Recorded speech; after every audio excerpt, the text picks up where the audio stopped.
સમગ્ર દેશ આજે રામમય બની અયોધ્યામાં રામ મંદિરની પ્રાણ પ્રતિષ્ઠા મહોત્સવની ઉજવણી કરી રહ્યા છે. ત્યારે સુરતના નિર્મળ નગરમાં અનોખી રંગોળી બનાવવામાં આવી છે. સુધા નાકરાણી દ્વારા આ રંગોળી બનાવવામાં આવી છે. સંપૂર્ણ રામાયણની રંગોળી આખી સોસાયટીમાં બનાવાઈ હતી. આ રંગોળી બનાવતા 3 દિવસ જેટલો સમય લાગ્યો હતો. સંપૂર્ણ રામાયણના અધ્યાય અલગ અલગ બનાવવામાં આવ્યા હતા. સુરતમાં આ રંગોળી આકર્ષણનું કેન્દ્ર બની હતી.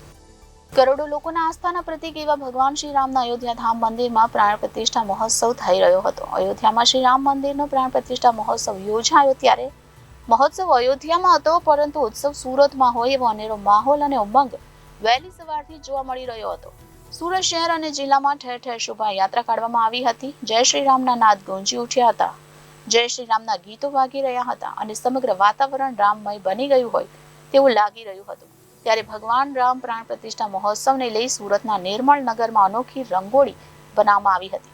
સુધા નાકરાણી દ્વારા આ રંગોળી બનાવવામાં આવી હતી. સંપૂર્ણ રામાયણની રંગોળી આખી સોસાયટીમાં બનાવાઈ હતી. રંગોળી બનાવતા 3 દિવસ જેટલો સમય લાગ્યો હતો. સંપૂર્ણ રામાયણના અધ્યાય અલગ અલગ બનાવવામાં આવ્યા હતા અને આ રંગોળી સુરતમાં આકર્ષણનું કેન્દ્ર બની હતી. Reporter Arvind Rathod, Janadesh news, Surat.